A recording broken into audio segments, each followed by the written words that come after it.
Olá, me chamo Arthur Azibeiro, sou um dos pastores aqui da Igreja da Cidade e eu quero hoje repartir com vocês o estudo de célula dessa semana. Estamos numa série de estudos, conversando sobre o nosso Abba, Pai, o nosso Paizinho, e no estudo dessa semana o tema que escolhemos é Filhos Amados. Filhos Amados. O texto base está lá em Mateus, capítulo 3, versículo 17, que diz assim: Então uma voz dos céus disse: Este é o meu filho amado, em quem me agrado. Este é o meu filho amado, em quem me agrado. O contexto dessa expressão de Deus Pai a Jesus, ela se trata de uma validação da sua paternidade com relação a Jesus Cristo na ocasião do seu batismo.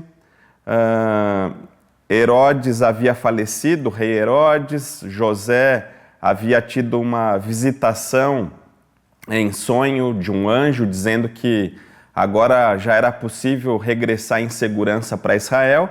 Então José, Maria e o menino Jesus retornam para Israel e se estabelecem na região da Galileia, na cidade de Nazaré.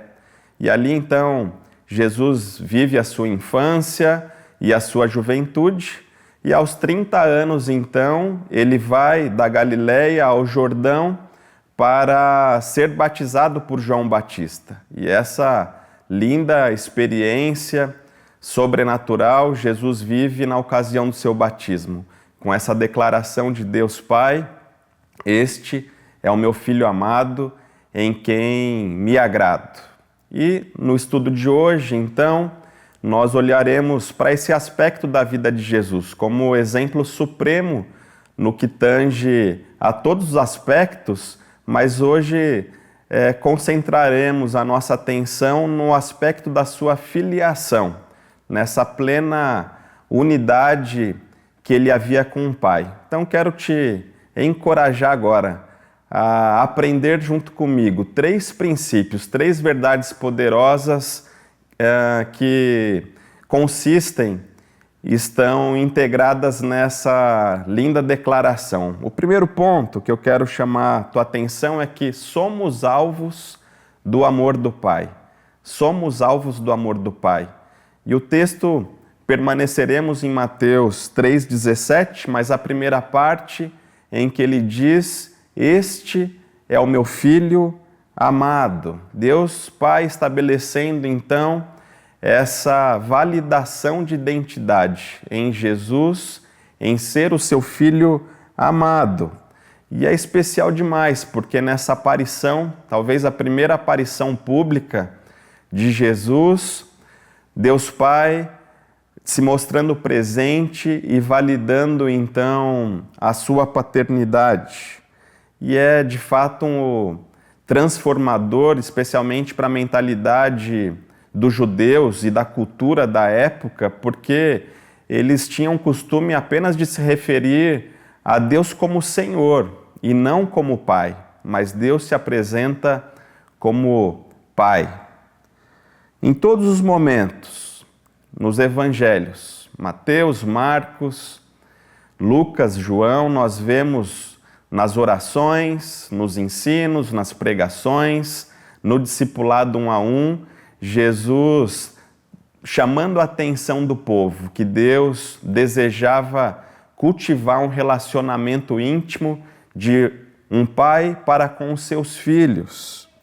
E a boa notícia é que a cruz de Cristo, ela trouxe essa possibilidade. Na época, então, por conta do pecado, houve um distanciamento gerado, mas a cruz de Cristo, então, reconcilia e nos dá hoje a plena possibilidade de também olharmos e cultivarmos com Deus um relacionamento paterno.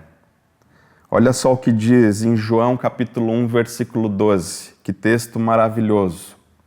Contudo, aos que o receberam, aos que creram em seu nome, deu-lhes o direito de se tornarem filhos de Deus. Aleluia!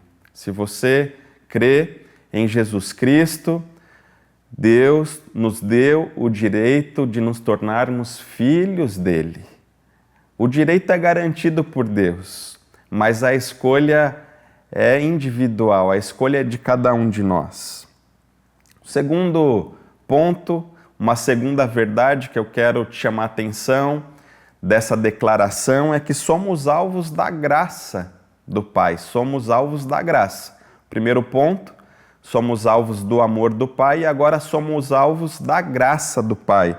Olha agora a ênfase para a segunda estrofe aqui dessa frase, né? Este é o meu filho amado, em quem me agrado, em quem me agrado. É natural do ser humano, na maioria das vezes, nós validarmos as pessoas pelas suas boas atitudes, pelas suas boas práticas, pelas suas boas condutas, não é verdade? Quem sabe para a gente seria muito mais fácil validar a vida e ministério de Jesus Cristo realmente olhando por tudo que ele fez a partir do batismo, mas Deus, ele traz uma nova maneira de enxergarmos, né? Deus, no início, na inauguração do ministério apostólico, profético e pastoral de Jesus, ele valida Jesus como sendo um filho amado. Isso nos permite perceber que eu não faço coisas boas para ter a aprovação do Pai. A aprovação do Pai está em quem nós somos e não no que fazemos. Isso por meio da graça, advinda da vida, mas também da entrega, da obediência de Jesus, da sua morte de cruz. Então, a sua morte e ressurreição nos deu de presente esse direito de sermos filhos, agraciados pelo Pai. O terceiro e último aspecto, verdade, ensinamento que eu quero compartilhar contigo é que o que o Pai diz é suficiente. O que o Pai diz ao teu respeito, o que o Pai diz a meu respeito, a nosso respeito, é suficiente.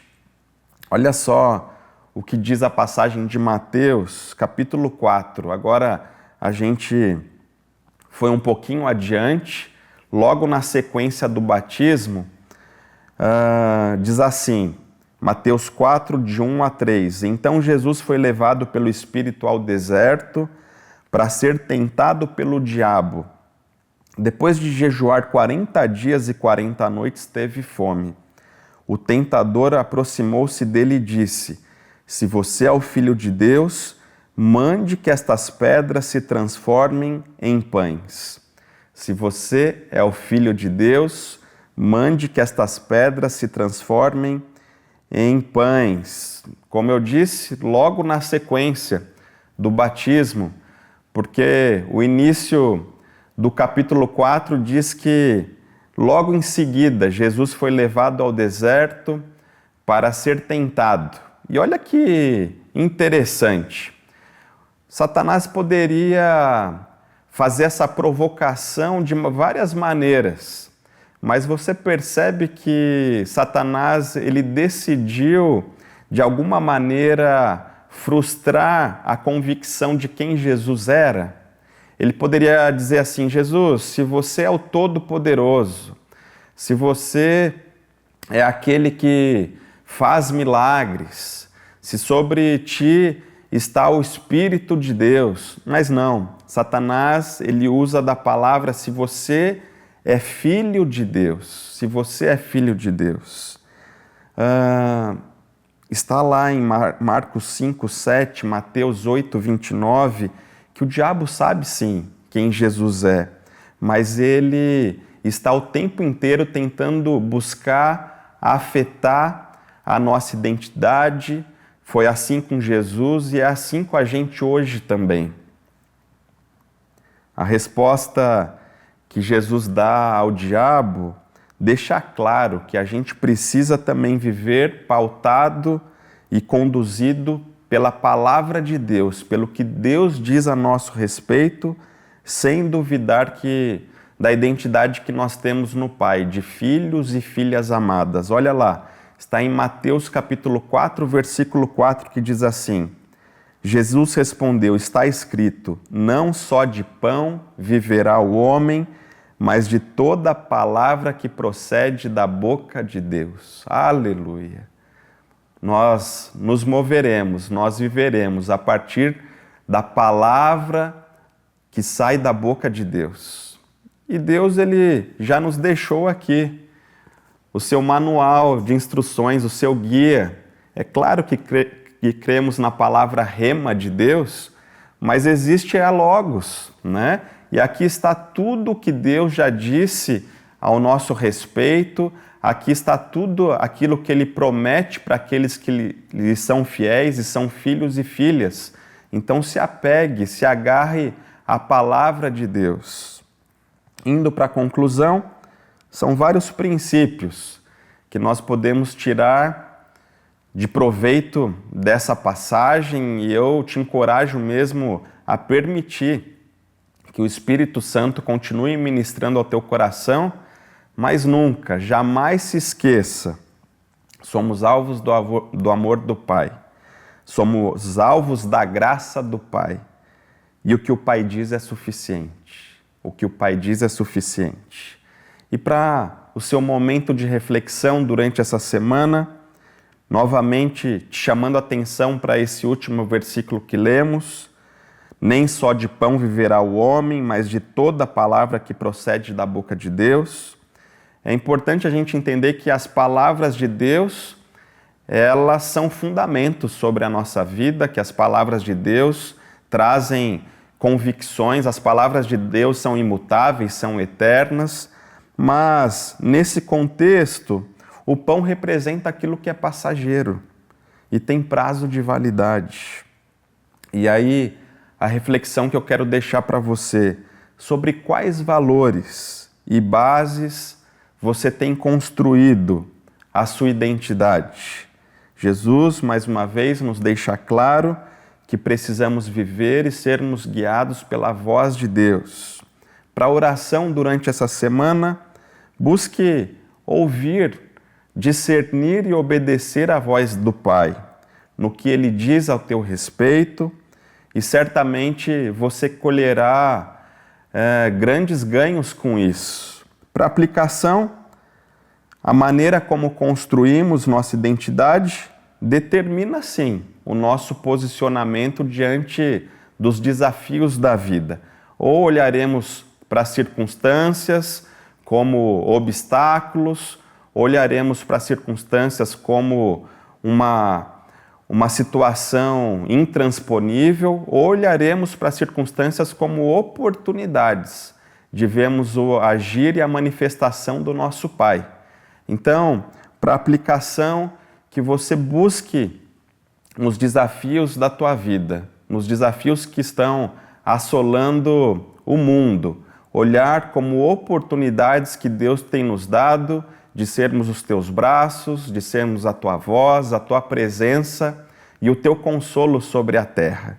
E para indicação, quero muito, se você ainda não participa de uma de nossas células, que você faça parte com a gente, venha fazer parte com a gente. Agora no vídeo aparecerá o e-mail no qual você pode enviar uma mensagem dizendo a tua idade, a cidade, e nós teremos o prazer de te incluir na nossa rede de células apostólicas. Um forte abraço, Deus abençoe.